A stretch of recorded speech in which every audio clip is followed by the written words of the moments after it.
नमस्कार। मैं हूं संजीव श्रीवास्तव। आप देख रहे हैं 4 PM news network.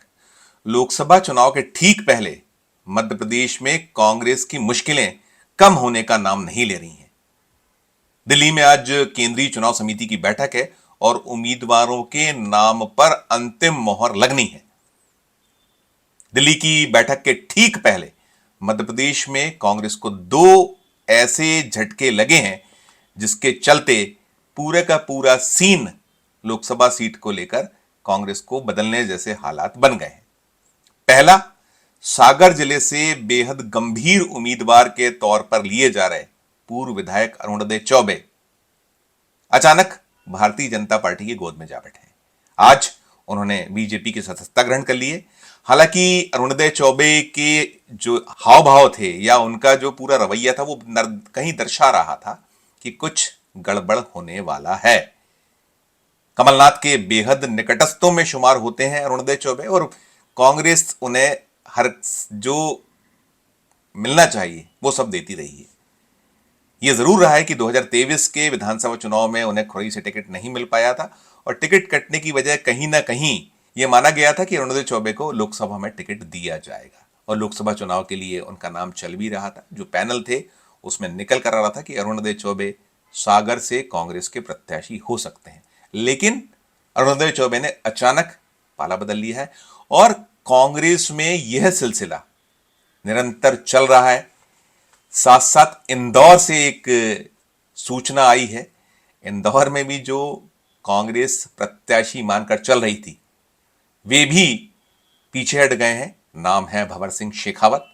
Bharatiya Janata party से 2023 में कांग्रेस में आए थे और कांग्रेस ने उन्हें धार के बदनावर से टिकट दिया था और वे वहां से चुनाव जीतने में कामयाब रहे थे, सफल रहे थे। अभी हाल ही में जब धार के बदनावर में राहुल गांधी की यात्रा से जुड़ी एक बड़ा आयोजन हुआ था, वहां एक युवा रैली हुई थी, युवा शक्ति रैली का आयोजन हुआ था, तो उसमें प्रमुखता से वे मंच पे थे और मंच पर आसीन रहने के दौरान एक नजारा यह भी बना था कि जो भंवर सिंह शेखावत ने वहां सभा के आखिर में आभार प्रदर्शन किया था। आभार प्रदर्शन के बाद राहुल गांधी से मेल मुलाकात के प्रयासों में राहुल गांधी उन्हें एक तरफ करते नजर आए थे।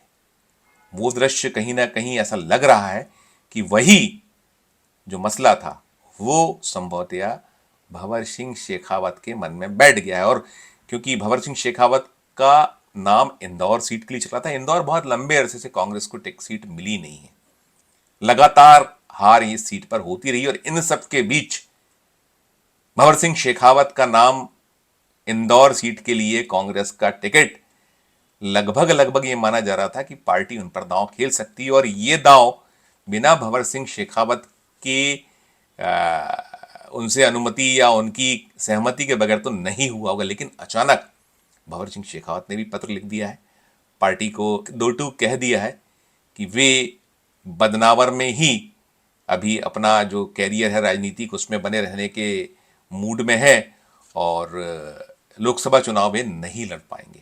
अब जब आज दिल्ली में केंद्रीय चुनाव समिति कांग्रेस की जुट रही है और मध्य प्रदेश के नामों पर आज चर्चा होनी है।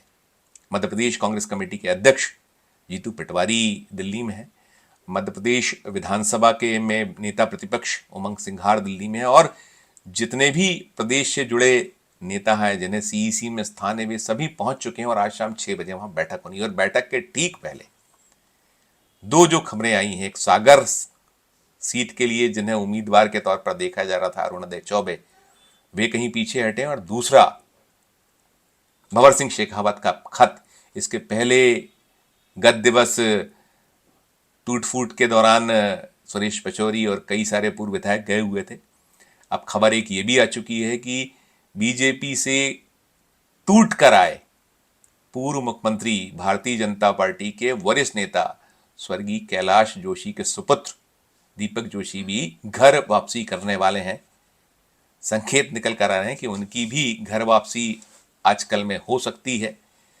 उनको लेकर पार्टी कहीं ना कहीं ये भी कांग्रेस के लिए एक निश्चित तौर पर चिंता का सबब तो होगा ही होगा, क्योंकि जो टूट फूट मध्य प्रदेश में चल रही है, मध्य प्रदेश में टूट फूट को लेकर जब गत दिवस भोपाल में प्रदेश कांग्रेस कमेटी के अध्यक्ष जीतू पटवारी ने एक बैठक ली थी और बैठक में तमाम नेता जुटे थे, तो उन्होंने ये सुरेश पचौरी की जो बीजेपी में एंट्री हुई है उसे लेकर कहीं विस्मय जताया था कि क्यों नहीं हमें भनक और खबर लग पाई, सुरेश पचौरी बीजेपी में चले गए कांग्रेस छोड़कर, और ये कहीं ना कहीं रोकने के प्रयास हो सकते थे। इस तरीके की खबरें निकल कर आई, सूत्रों ने बताया।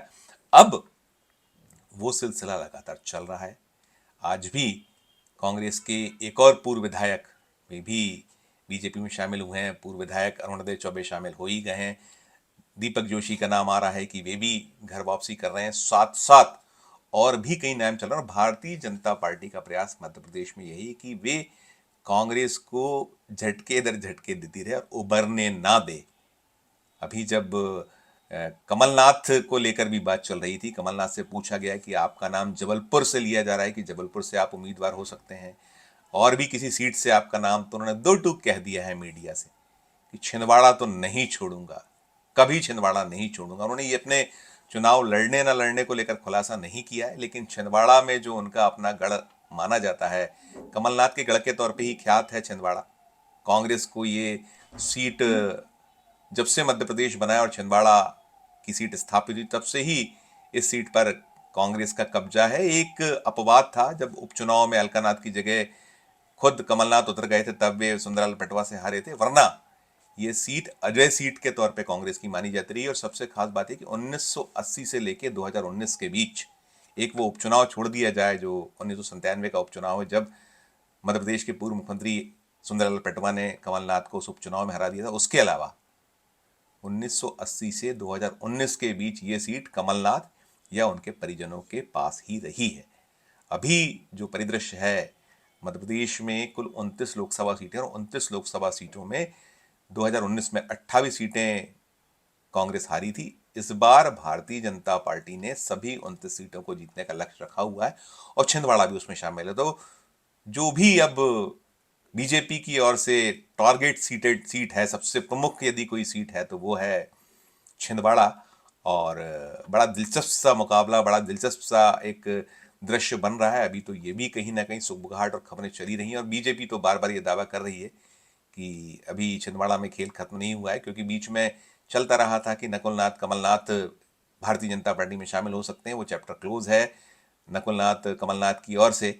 लेकिन भारतीय जनता पार्टी ने आस उम्मीद नहीं छोड़ी और भारतीय जनता पार्टी की जो चुनाव समिति है, केंद्रीय चुनाव समिति, उसकी भी बैठक आज दिल्ली में हो रही है।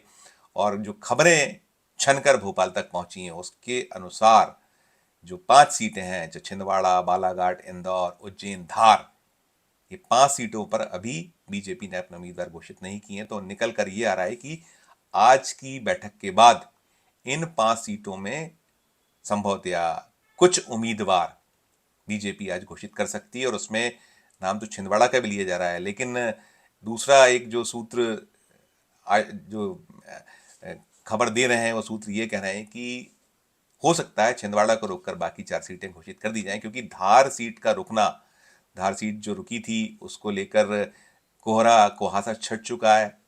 वहां जो तोड़फोड़ भारतीय जनता पार्टी को कांग्रेस में करनी थी वो हो चुकी है। धार के पूर्व सांसद गजेंद्र सिंह राजू खेड़ी भारतीय जनता पार्टी में शामिल हो चुके हैं। तो ये भी बड़ी देखने वाली बात होगी, दिलचस्प होगा कि क्या धार से गजेंद्र सिंह राजू खेड़ी को बीजेपी टिकट देती है, जो भारतीय जनता पार्टी के दावेदार हैं, पुराने जो पैनल में थे गजेंद्र सिंह राजू खेड़ी के आने के पहले, उनमें से किसी का रुक्का खुलता है। वहां कई सारे दावेदार हैं। तो कुल मिलाकर मध्य प्रदेश में जो कश्मकश है, उस कश्मकश में बीजेपी ने 24 उम्मीदवारों का ऐलान पहली खेप में किया था। 5 सीटें उसकी बची हैं, उसमें से कुछ सीटें आज होने की उम्मीद है। और संकेत ये भी है कि कांग्रेस की जो आज केंद्रीय चुनाव समिति की बैठक हो रही है, उस बैठक के बाद 12 से 15 प्रत्याशियों की पहली खेप कांग्रेस भी घोषित कर दे। लेकिन कांग्रेस के समक्ष संकट वही है कि उसके दल में जिस तरीके से सेंधमारी भारतीय जनता पार्टी कर रही है और उसके अपने लोग जिस तरीके से पार्टी छोड़कर जा रहे हैं और छोड़ने के अलावा चुनाव मैदान में उतरने से कतरा रहे हैं, तो ये कठिनाई कहीं ना कहीं कांग्रेस के सामने बनी हुई है, मुश्किल पैदा किए हुए है। देखिए क्या कुछ स्थितियां पैदा होती हैं, दृश्य आगे बनता है। कांग्रेस कितना अपने जो दल के लोगों को दूसरे दल बीजेपी में जाने से रोक पाती है, कैसे जो बड़े चेहरे हैं, बड़े नाम हैं, उन्हें चुनाव लड़ने के लिए मजबूर करती है या उन्हें मनाने में कामयाब होती है। जो खबर निकल कर आएगी हम 4 PM के दर्शकों तक पहुंचाएंगे। फिलहाल इस खबर में इतना ही। हम फिर किसी नए वीडियो के साथ आपके समक्ष उपस्थित होंगे। हमारी नियमित अपील कि हमारे इस चैनल को ज्वाइन कीजिए, हमारे इस चैनल को लाइक कीजिए, सब्सक्राइब कीजिए और हमारे इस वीडियो को अधिक से लोगों को शेयर कीजिए। वीडियो के कमेंट बॉक्स में जाकर इस वीडियो को लेकर कमेंट जरूर कीजिए कि वीडियो आपको कैसा लगा, और देखते रहिए 4 PM Madhya Pradesh, 4 PM national और 4 PM हमारे अन्य राज्यों के चैनलों को। धन्यवाद, नमस्कार।